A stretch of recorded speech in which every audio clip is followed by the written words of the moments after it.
السلام علیکم ورحمۃ اللہ وبرکاتہ۔ الحمد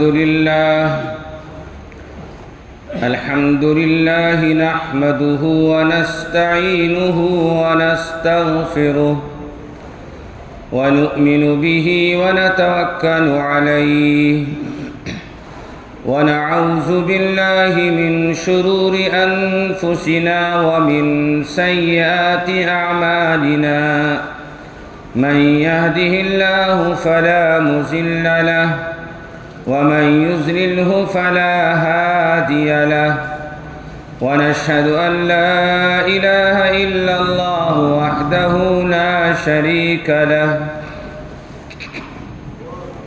ونشهد أن محمدا عبده ورسوله أما بعد أرسله بالحق بشيرا ونذيرا وداعيا إلى الله بإذنه وسراجا منيرا فأعوذ بالله من الشيطان الرجيم بسم الله الرحمن الرحيم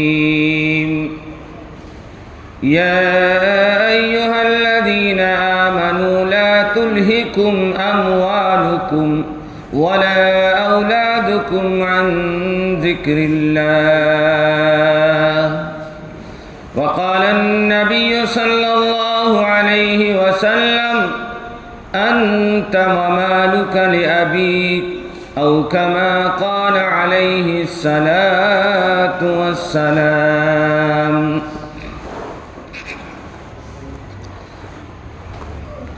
برادران اسلام، بزرگان محترم، امت کے غیور نوجوانوں، ساری حمد و ثنا اور خوبیاں اس خالق و مالک کے لیے جس نے ہمیں اور آپ کو ایمان کی عظیم الشان نعمت عطا فرمائی، اور لاکھوں کروڑوں درود و سلام ہو امام الانبیاء خاتم الرسول جناب محمد الرسول اللہ صلی اللہ علیہ وسلم پر، جن کی محنت اور کاوشوں کے صدقے میں آج ہم سب مومن اور مسلمان ہیں۔ اللہ رب العالمین نے انسانوں کے اوپر 3 حالات سے انسان گزرتا ہے۔ انسان دنیا کے اندر اس کے اوپر 3 حالات آتے ہیں، 3 دور آتے ہیں، 3 منزلیں آتی ہیں۔ پہلی منزل، پہلا دور بچپن،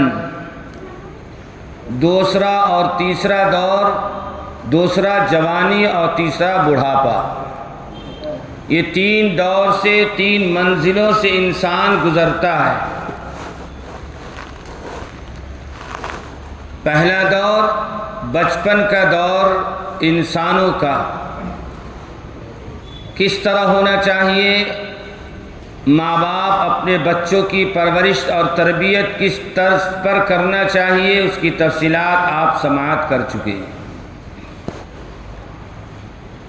دوسرا دور جوانی ہے۔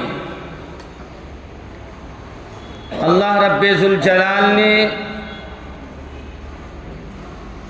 یوں تو قرآن پاک میں مطلقاً پورے انسان کی تعریف فرمائی، لقد خلقنا الانسان فی احسن تقویم۔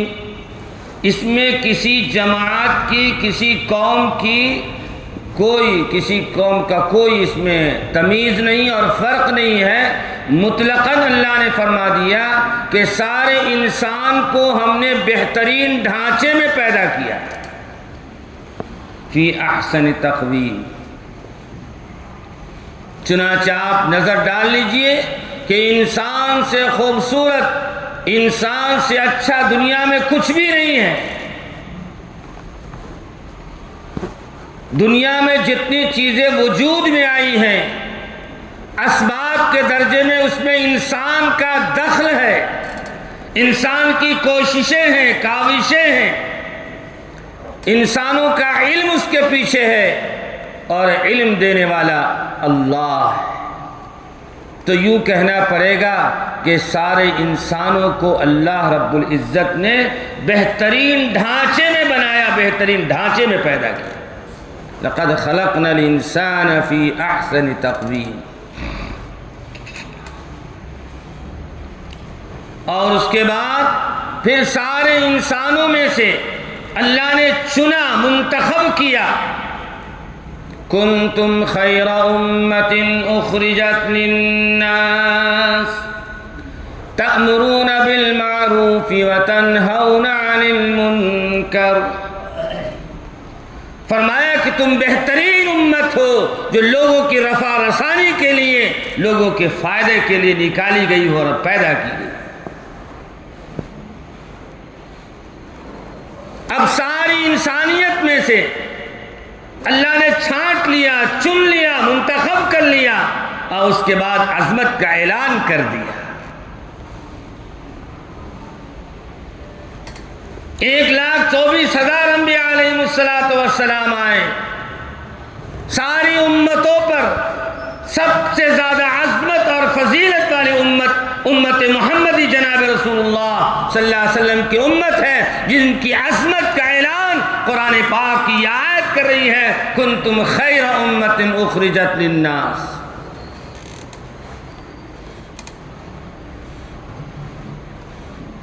وجہ کیا ہے؟ سارے انسانوں میں چن لیا اللہ نے۔ اس کی بے شمار وجوہات ہیں۔ قرآن پاک کی اس آیت میں بھی اس کی وجہ بیان فرمائی گئی، اس کی تشریح فرمائی گئی، اس کی وضاحت فرمائی گئی۔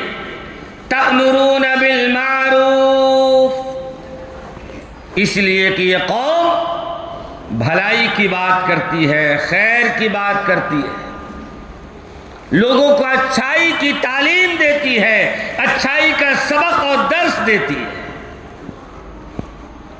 تأمرون بالمعروف وتنہون عن المنکر، اور منکرات سے، برائیوں سے، گناہ سے، معصیت سے، نافرمانیوں سے روکتی ہے اور منع کرتی ہے۔ وتنہون عن المنکر۔ اب موضوع پہ آ جائیے۔ موضوع ہے کہ نوجوانوں کی زندگی کس طرح ہونا چاہیے۔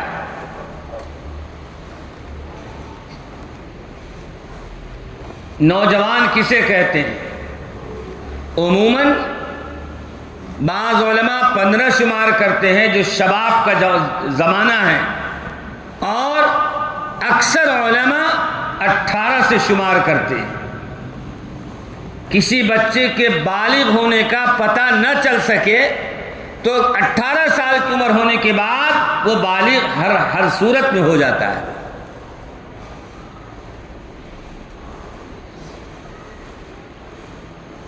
اٹھارہ سال کی عمر سے لے کر 30 سال کی عمر تک یہ شباب کا زمانہ ہے۔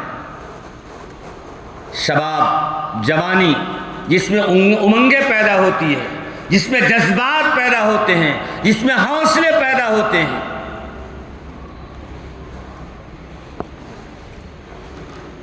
اللہ کے رسول جناب رسول اللہ صلی اللہ علیہ وسلم نے نوجوانوں میں سے صحابہ کرام میں 1,25,000 کا مجمع ہے۔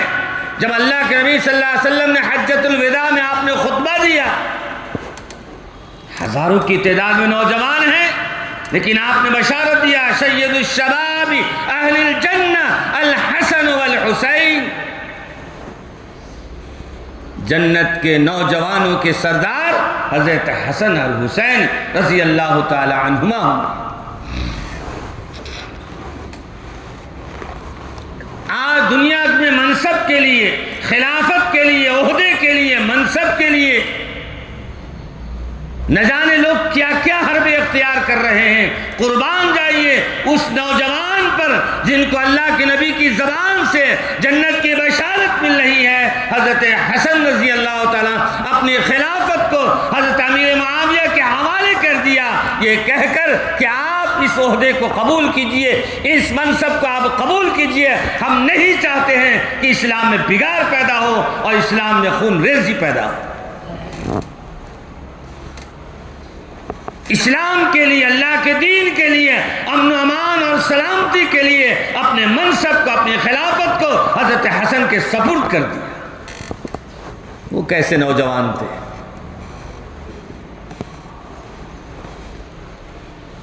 میرے دوستوں اور بزرگوں، دیکھیے دو چیزیں ہیں۔ اللہ کے رسول جناب رسول اللہ صلی اللہ علیہ وسلم نے حدیث میں فرمایا، بار بار آپ سنتے رہتے علماء سے، کہ جوانی کا ایک سجدہ بڑھاپے کے 70 سجدے پر بھی بھاری ہے۔ سنتے نا، پکی حدیث ہے، اس میں کوئی کلام نہیں اس حدیث میں۔ اب غور طلب بات یہ ہے کہ جب یہ بات ہم سنتے رہتے ہیں کہ جوانی کا ایک سجدہ بڑھاپے کے 70 سجدے پر بھی بھاری ہے، تو پھر ہم سجدوں میں تعداد بڑھاپوں سے، بوڑھے لوگوں سے کیوں نہیں بڑھاتے؟ مسجدوں میں تعداد نوجوانوں کی کیوں نہیں بڑھتی ہے؟ صف اول میں نوجوان کیوں نہیں کھڑا ہوتا ہے؟ اذان کے بعد ہوٹلوں میں، چوراہوں پر، یہاں وہاں منتشر رہتے ہیں، اور مسجد کے میناروں سے آواز آتی، حی علی الصلاۃ، آؤ نماز کی طرف، حی علی الفلاح، آؤ کامیابی کی طرف، لیکن ہم نہیں آتے ہیں۔ کیا وجہ؟ ایک بات تو یہ ہے کہ اللہ کے رسول صلی اللہ علیہ وسلم کی اس حدیث پر یقین تو ہے لیکن اعتماد نہیں ہو رہا ہے۔ فائدہ ہوگا یا نہیں ہوگا اس پر اہمیت نہیں دیتے، اس حدیث پر غور نہیں کرتے، اہمیت نہیں دیتے کہ اللہ کے نبی صلی اللہ علیہ وسلم نے فرمایا کہ جوانی کا ایک سجدہ بڑھاپے کے 70 سجدے پر بھی بھاری ہوگا۔ کیوں نہیں توجہ دے رہے ہیں؟ بھائی دنیا کی آنکھیں جب بند ہوگی تو اس وقت جب اعمال کا معاملہ آئے گا اور جب ترازو سامنے آئے گی اور اعمال نامے کے دفتر کھلے جائیں گے، اقرا کتابک کفا بنفسک اليوم علیک حسیبا، تو اس وقت پتہ چلے گا کہ ہمارے پاس، اے کاش کہ نمازوں کا فرائض کے ساتھ ہمارے پاس نوافل کا بھی ذخیرہ ہوتا، فرائض کے بعد سنتوں کا بھی ذخیرہ ہمارے پاس ہوتا۔ اس وقت افسوس کریں گے، لیکن افسوس کرنے کا فائدہ کچھ نہیں ہوگا۔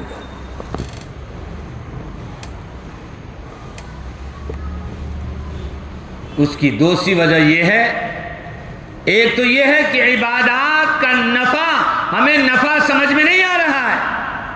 اس کی وجہ یہ ہے کہ دنیا سے محبت ہماری اس قدر ہو چکی ہے کہ دین اس کے پیچھے ہو گیا ہے۔ دنیا کو ہم نے سامنے کر دیا اور اپنی آخرت کو پیچھے کر دیا ہے۔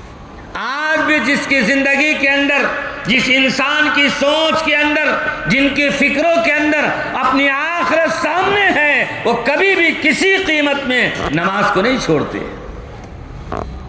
نماز کو نہیں چھوڑتے۔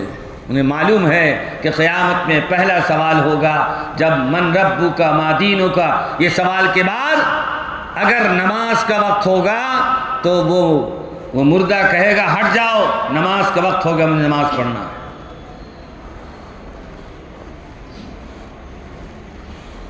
عبادات میں سب سے پہلے نماز کا سوال کیا جائے گا، سب سے پہلے نماز کا سوال کیا جائے گا۔ آج ہماری زندگیوں میں نماز نہیں ہے، عبادات نہیں ہے، اس لیے کہ اس کی عظمت نہیں ہے ہمارے دلوں میں کہ نماز پر، عبادات پر ہمیں کیا ملنے والا ہے۔ دنیا کی کرنسی، دنیا کا روپیہ، اس میں نفع سمجھ میں آ رہا ہے، آ رہا ہے نا۔ 10 منٹ اگر دکان بند کر کے چلے جائیں گے، اسی درمیان میں کوئی کسٹمر آ کر چلا گیا تو 100 روپیہ 10 روپیہ ملنے والا نفع وہ 10 روپیہ سے محروم رہ جائیں گے۔ یہ ہماری گھٹیا سوچ ہو چکی ہے۔ اللہ رب ذوالجلال جسے دینا چاہتا ہے، دنیا کی کوئی طاقت اسے روک نہیں سکتی ہے۔ ہم تیزی کے ساتھ اپنا ٹھیلا لے کر جا رہے ہیں، اگر اللہ کو دلانا ہے تو اللہ تعالیٰ دور سے تیزی سے آنے والا بھی وہیں پر بریک مارے گا، رک کر آپ سے سامان خریدے گا، اور اللہ تعالیٰ آپ کو غیبی مدد فرما دے گا۔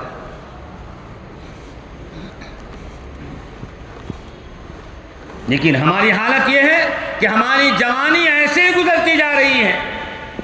اللہ کے رسول جناب رسول اللہ صلی اللہ علیہ وسلم فرمایا نوم الصبح یمنع الرزق، صبح کا سونا رزق کو روک دیتا ہے۔ ہماری صبح کب ہوتی ہے؟ کب ہوتی ہے صبح ہماری؟ انصاف کے ساتھ بولیے۔ 10 بجے، 9 بجے، 8 بجے ہوتی ہے نا؟ بہت سارے تو ٹھاٹ باٹ سے 11 بجے اٹھتے ہیں۔ ظاہر سی بات ہے، انسان کا بنایا ہوا جسم ہے، اس کو راحت چاہیے، آرام چاہیے۔ آپ کی نوجوانوں کی آدھی رات سے زیادہ حصہ تو چیٹنگ میں جا رہا ہے، واٹس ایپ پہ جا رہا ہے، فیس بک پہ جا رہا ہے۔ اب یہ جسم ہے، آنکھ کو نیند تو آنا ہے، آرام تو ملنا ہے، تو ادھر نہیں ادھر آرام کر رہے ہیں، رات کے بجائے دن میں آرام کر رہے ہیں، دن میں سو رہے ہیں۔ جبکہ اللہ نے قرآن میں فرمایا وَجَعَلْنَا اللَّيْلَ لِبَاسًا، ہم نے رات کو راحت کی چیز بنایا، رات کو آرام کے لیے بنایا۔ وَجَعَلْنَا النَّهَارَ مَعَاشًا، اور ہم نے دن کو کمانے کا ذریعہ بنایا۔ 80% نوجوان اپنی آدھی رات سے زیادہ، کوئی 12 بجے تک، کوئی 2 بجے تک، کوئی 4 بجے تک اپنی رات کو موبائل میں، واٹس ایپ پہ، فیس بک پہ اور نہ جانے کن کن حالات میں گزارا۔ اب انسانی فطرت ہے، سونا تو ہے، تقاضا تو ہے۔ اب فجر غائب، صبح کا ناشتہ غائب، بچے جیسے تیسے اسکول چلے جائیں گے، کچھ کھائے پیے نہ پیے۔ کیا ذمہ داری ہے؟ کیا ہم سوچ رہے ہیں ہمارے بیوی بچوں کے حق ادا ہو رہے ہیں کہ نہیں؟ بیچاری بیوی صبح اٹھ کر بچوں کو تیار کرے گی، ریڈی کرے گی، اسکول بھیجے گی، ان کی ذمہ داری ہے۔ صاحب تو رات بھر چیٹنگ میں گزارے تھے، ان کو تو آرام کرنا ہے نا، ان کو اٹھانا نہیں۔ وہ بچے کیا تربیت پائیں گے؟ بعض بچے تو ایسے ہیں جو اپنے ماں باپ کی صورت کو ہفتے میں 1 دن دیکھتے ہیں، باپ کی صورت کو ہفتے میں 1 دن دیکھتے ہیں، اتوار کے دن۔ وہ کیسے؟ صبح تو صاحب سوئے ہوئے نا، باپ سویا ہوا، بچہ اسکول چلا گیا، اور بچہ کو اسکول جانا اس لیے جلدی سلا دینا رات میں۔ باپ کب آئیں گے؟ لیٹ سے آئیں گے، کاروبار سے جہاں سے بھی آئیں، تو صورت دیکھا نہیں بچے کی، بچے سے سلام کلام نہیں ہوا، بات چیت نہیں ہوئی، پھر سو گئے، بچے سوئے ہوئے، پھر اٹھے، پھر چلے گئے۔ یہی پورے ہفتے کے معمول ہے۔ ایک دن ہفتے میں 1 دن بچے کو موقع ملتا ہے کہ اپنے باپ سے انسیت پیدا کرے، اپنے باپ سے پیار کی بات کرے، اپنے باپ کے قریب ہو، اس کے گلے لگے، اس کے گلے پہ بیٹھے، اس کے گردن پہ بیٹھے۔ بچوں کے اندر کہاں سے محبت آئے گی باپ کی؟ میرے دوست بزرگوں، بعد میں رونا روتے ہیں کہ حضرت بچے بگڑ گئے، بیوی کو لے کر چلے گئے، ہمیں چھوڑ دیا، الگ ہو گئے۔ اپنا کیا ہوا پا رہے ہیں نا۔ اگر بچے کو دیندار بناتے، بچے کی تربیت کرتے، بچے کو اصلاح بناتے کہ ماں باپ کو پہچانے، ماں باپ کے حقوق کو پہچانے، تو وہ بچہ ماں باپ کے خلاف نہیں جائے گا، قدم نہیں اٹھائے۔ سب اپنا کیا ہوا ہے، لیکن عرض کرنے کا حاصل یہ ہے، باپ کب ہوتا ہے؟ جب جوان ہوتا ہے، بچپن میں نہیں ہوتا۔ اب ہمیں سوچنا پڑے گا اس وقت کہ نوجوان جو ہوتا ہے وہی باپ بنتا ہے، جوان ہونے کے بعد ہی اس کا نکاح ہوتا ہے، اس کی شادی ہوتی ہے۔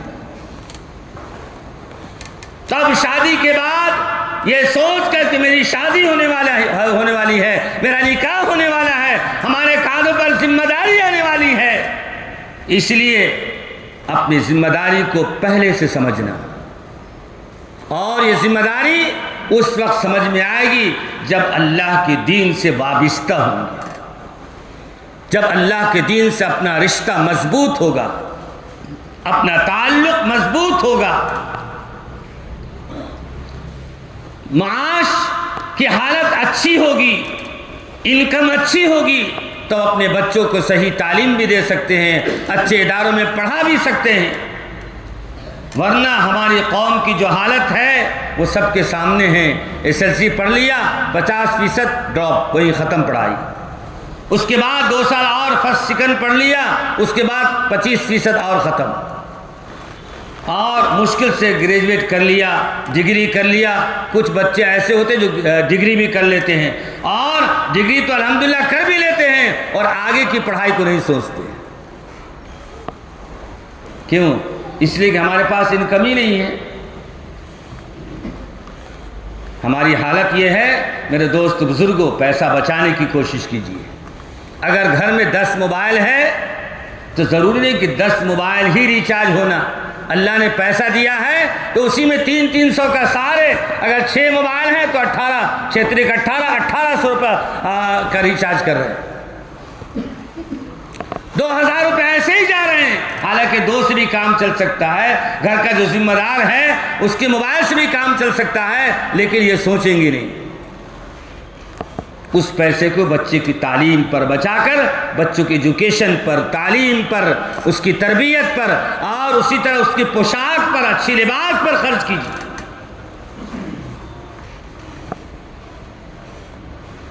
بچوں کی تعلیم، جہاں ہم مسلمان ہیں، ایمان والے ہیں، ہمارے لیے ضروری ہے دنیا کی بھی تعلیم سیکھنا ہے، دینی تعلیم بھی سیکھنا ہے۔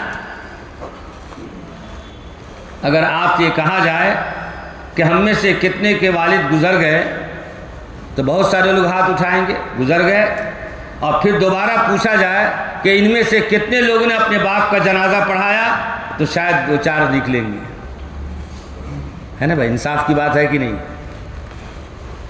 کیوں؟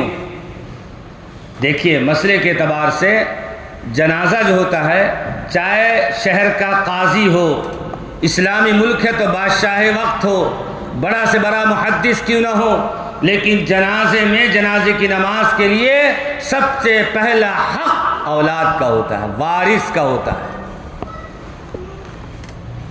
کس کا ہوتا ہے؟ وارث کا ہوتا ہے۔ سب سے پہلا حق وارث کا ہوتا ہے، لیکن وارث اس لائق تو ہو کہ وہ جنازہ پڑھا سکے۔ حالانکہ کوئی مشکل نہیں ہے، چند دعائیں ہیں، اور وہ دعائیں یاد کر لی جائے تو جنازہ پڑھانا کوئی مشکل نہیں ہے۔ ثنا نماز میں پڑھتے کہ نہیں؟ وہی تو ثنا پڑھتے ہیں، وجل ثناؤ کا ایک لفظ کا اضافہ کرتے ہیں، اور درود ابراہیم نماز میں پڑھتے، وہی جنازے میں بھی پڑھتے ہیں۔ لیکن کسی نوجوان کے والد کا، والدہ کا انتقال ہو جائے تو کہے صاحب آپ آئیے، آپ حقدار ہیں، آپ وارث ہیں، آپ جنازہ پڑھائیں۔ نہیں، حضرت پڑھائیں گے۔ حضرت تو ہے مجبوری ہے پڑھانے کے لیے، لیکن یہ سعادت اولاد کو چاہیے، یہ سعادت آخری خدمت۔ جنازہ کیا ہے؟ جنازہ کیا ہے؟ رشتہ دار جو گاؤں کے، محلے کے، علاقے کے لوگ کاندھے پر لے کر جاتے ہیں، ان کی طرف سے ان کے حق میں آخری خدمت ہے، آخری قربانی ہے۔ اور جنازہ پڑھتے ہیں، یہ بھی آخری خدمت، آخری عمل ہے۔ وہ آخری عمل کم سے کم اولاد کی طرف سے تو ہو، وہ بھی نہیں۔ اس لیے آج سے عزم مصمم کیجئے، جنازہ پڑھانے کے لیے عالم ہونا شرط نہیں ہے، جنازہ پڑھانے کے لیے حافظ قرآن ہونا صحیح نہیں ہے، بلکہ جنازہ پڑھانے کے لیے چند دعائیں اور طریقہ معلوم ہے، وہ کافی ہے۔ یہ نیت کیجئے، ارادہ کیجئے کہ ہم اپنے والدین کا جنازہ خود پڑھائیں گے انشاءاللہ ثم انشاءاللہ۔ علماء سے، ائمہ سے رابطہ رکھیے، تعلق رکھیے، ان کے ساتھ بیٹھیے، اٹھیے، مسائل سیکھیے، طریقہ سیکھیے، انشاءاللہ کیوں نہیں آپ شوق سے پڑھائیں گے۔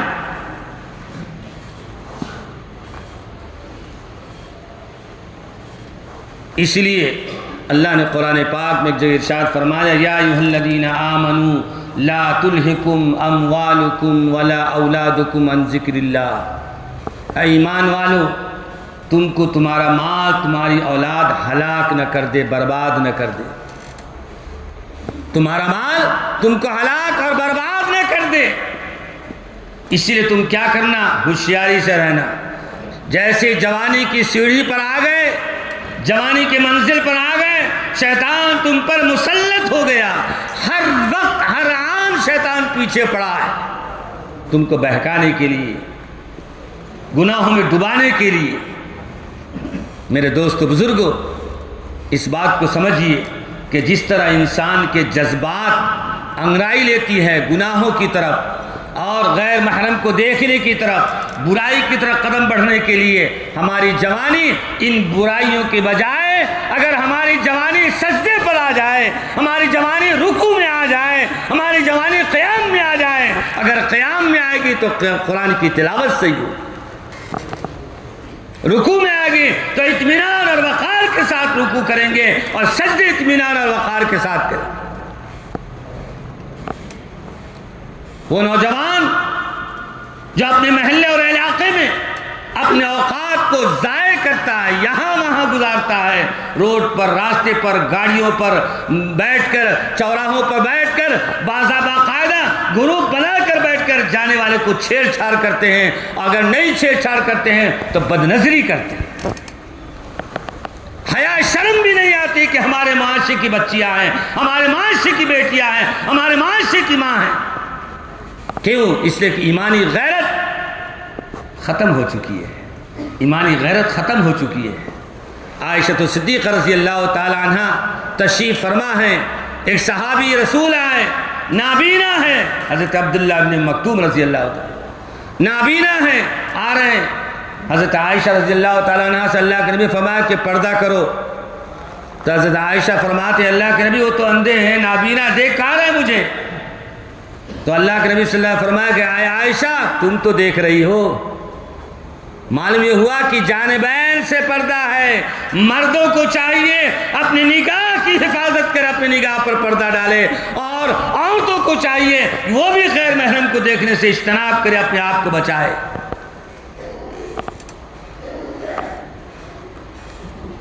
آج ہمارے اندر تعلیم کا شوق نہیں، تعلیم کا جذبہ نہیں۔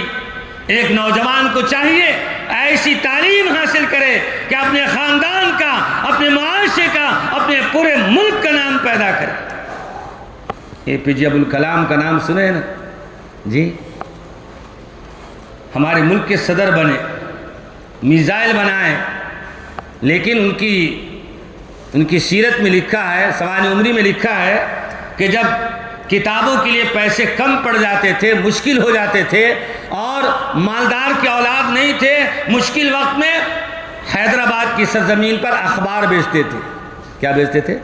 اخبار، دروازے دروازہ، ڈور ٹو ڈور جا کر اخبار، نیوز پیپر جا کر دیتے تھے، اور اس سے جو انکم آتی تھی وہ اسکول کی اور کتابوں پر خرچ کرتے تھے۔ کتنا بڑا انسان بنا میرے دوست بزرگوں، مولانا ابوالکلام آزاد اتنے بڑے بالسٹر بنے کہ دنیا ان کو عزت کے نام سے پکارتی اور لیتی ہے، اس لیے کہ تعلیمی میدان میں بہت آگے تھے، اپنی پوری زندگی کو تعلیم میں گزار دیا، اور اس ملک کے ایجوکیشن سب سے پہلے منسٹر بنے۔ کس بنیاد پر بنے؟ کیا خوبی ان کے اندر تھی، کیا کمال تھا؟ تعلیم تھی، تعلیم تھی۔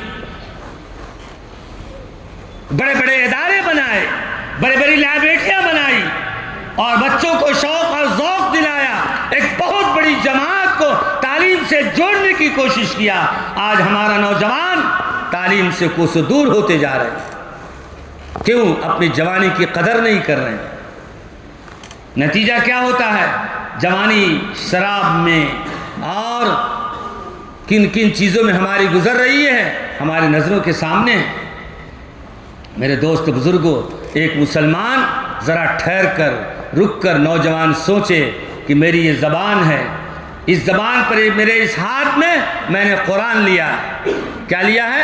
قرآن لیا ہے، اور قرآن دنیا کی ساری چیزوں پر سب سے زیادہ عظمت اور پاکیزہ کلام ہے۔ وہی مسلمان یہ سوچ لے کہ میں نے جب اپنے ہاتھ میں اللہ کا کلام لیا ہے تو خدا کی قسم پوری زندگی اس ہاتھ میں کبھی شراب نہیں لوں گا۔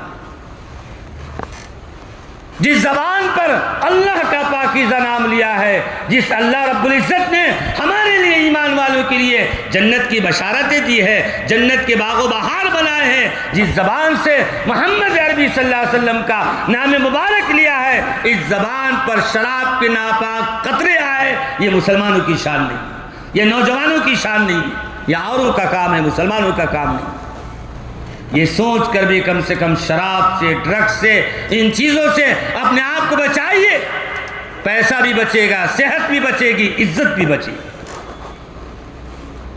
پیسہ بچے گا کہ نہیں؟ وہ پیسہ آپ اپنے بال بچوں پر خرچ کریں گے، نہ اپنی جان پر خرچ کریں گے تو آپ کی صحت یابی ہوگی، اور اگر اس سے اجتناب کریں گے، بچائیں گے، صحت کے اعتبار سے آپ کی صحت بچے گی۔ اور معاشرے میں کوئی بھی کہنے والا چاہے وہ خود پیتا ہو، معاشرے میں اگر معلوم پڑ جائے ہے یہ شرابی ہے، ڈرگس کا عادی ہے، نہ جانے اس کو کیسی گھٹیا نگاہ سے لوگ دیکھتے۔ تو کیا آپ عزت نہیں چاہتے؟ نوجوان عزت نہیں چاہتا؟ ہر آدمی چاہتا ہے مجھے عزت ہو، عزت ہو۔ اس لیے عزت کا پتہ اس وقت چلتا ہے جب بھرے مجمع میں کسی کو بے عزتی کسی کی جائے، اس وقت معلوم پڑتا ہے مجھے بے عزت کر دیا۔ کیوں؟ وہ عزت کا محتاج ہے۔ جب عزت کا محتاج ہے، یہ کیوں نہیں چاہتے ہیں کہ اللہ کی دربار میں رسول اللہ صلی اللہ علیہ وسلم نے جس دین کو لے کر آیا، اللہ کے سامنے میں حاضر ہونا ہے، وہاں پر اگر ہماری بے عزتی ہوتی ہے، تمام اولین اور آخرین کا اجتماع ہوگا اور سارے لوگوں کا اجتماع ہوگا۔ اس لیے بس ایک بات پر اپنی بات ختم کرتا ہوں، نوجوانوں، 15 سال 18 سال کی عمر سے جو 30 سال اور 40 سال تک کی عمر کا زمانہ ہے، 30 سال کی عمر کے درمیان میں ہمیں اپنے آپ کو بنانا ہے، اپنی جوانی کو بچانا ہے، گناہ سے بچانا، ظلم سے بچانا، نافرمانی سے بچانا، معصیت سے بچانا، اور ان چیزوں سے، برائیوں سے اپنے آپ کو بچا لیں گے انشاءاللہ ثم انشاءاللہ۔ جب نماز کا شوق پیدا ہوگا، عبادت کا شوق پیدا ہوگا، تو قیام میں مزہ آئے گا، رکوع میں مزہ آئے گا، سجدے میں مزہ آئے گا، رات میں تہجد میں اٹھنے میں مزہ آئے گا۔ اور اگر یہ چیزیں نہیں کیا تو بازاروں میں، روڈ پر، گناہوں کے اڈے میں ہمارے وقت ضائع ہوں گے، ہماری جوانی جائے گی اور ضائع ہوگی۔ اللہ تعالی ہمارے نوجوانوں کو صحیح سمجھ عطا فرمائے۔ اوروں کے محلے میں چلے جائیں، 11 بجے کے بعد سناٹا نظر آئے گا، ایک نوجوان نہیں نظر آئے گا۔ اور مسلمانوں کے محلے میں چلے جائیے، چوک پر، ہوٹلوں میں، راستوں پر، بیک پر، گاڑیوں پر، اور یہاں وہاں بیٹھے سگریٹ مارتے ہوئے، غیبت کرتے ہوئے، چیٹنگ کرتے ہوئے نظر آئیں گے۔ اسی میں رات ان کی گزر رہی ہے، کہتے ہیں مسلمان ہیں، مسلمان کے نام پر دھبا آئی۔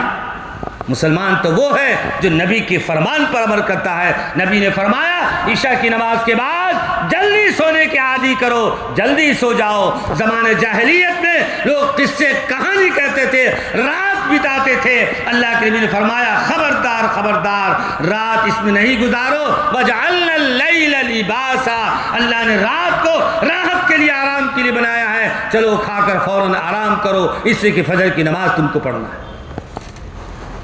اس لیے ماں باپ کی ذمہ داری ہے اپنے نوجوان بچوں پر خاص نظر رکھیے۔